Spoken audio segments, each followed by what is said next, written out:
Oman visa চালুর update. Oman সরকার এবং বাংলাদেশ সরকারের মধ্যে সাম্প্রতিক আলোচনার ভিত্তিতে জানা গেছে যে বাংলাদেশিদের জন্য বন্ধ থাকা কাজের ভিসা, ওয়ার্ক ভিসা খুব শীঘ্রই পুনরায় চালু হতে যাচ্ছে। সময়সীমা: গত জানুয়ারিতে ওমানের শ্রমমন্ত্রী এবং বাংলাদেশের আইন উপদেষ্টার মধ্যে বৈঠকে জানানো হয়েছে পরবর্তী 2 মাসের মধ্যে অর্থাৎ 2026-এর এই সময়ে নতুন করে ভিসা ইস্যু প্রক্রিয়া শুরু হওয়ার কথা। কেন বন্ধ ছিল? 2023 সাল থেকে মূলত অবৈধ প্রবাসীদের বৈধ করার সুযোগ দিতে নতুন অদক্ষ ও আধাদক্ষ শ্রমিকদের ভিসা সাময়িকভাবে বন্ধ রাখা হয়েছিল।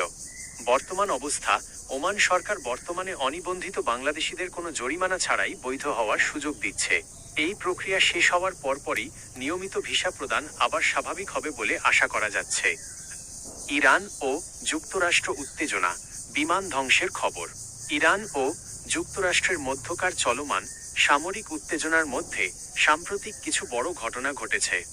দাবি: ইরানের রেভলিউশনারি গার্ডস IRGC দাবি করেছে যে তারা একটি উদ্ধার অভিযানের সময় যুক্তরাষ্ট্রের 2টি C-130 পরিবহন বিমান এবং 2টি ব্ল্যাক হক হেলিকপ্টার ধ্বংস করেছে।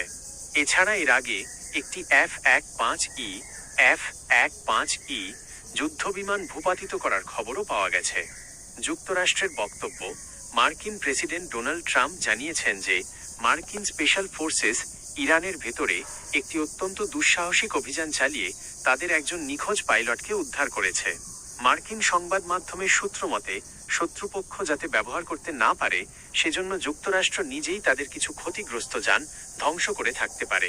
প্রেসিডেন্টের আলটিমেটাম: প্রেসিডেন্ট ট্রাম্প ইরানকে আজ মঙ্গলবারের 7 এপ্রিল মধ্যে একটি চুক্তিতে আসার ডেডলাইন দিয়েছেন।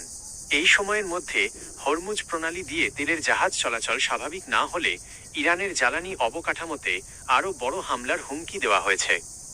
বর্তমানে মধ্যপ্রাচ্যের পরিস্থিতি বেশ অস্থিতিশীল এবং উভয় পক্ষই একে অপরের ওপর হামলা ও পাল্টা হামলার শক্ত অবস্থান বজায় রেখেছে।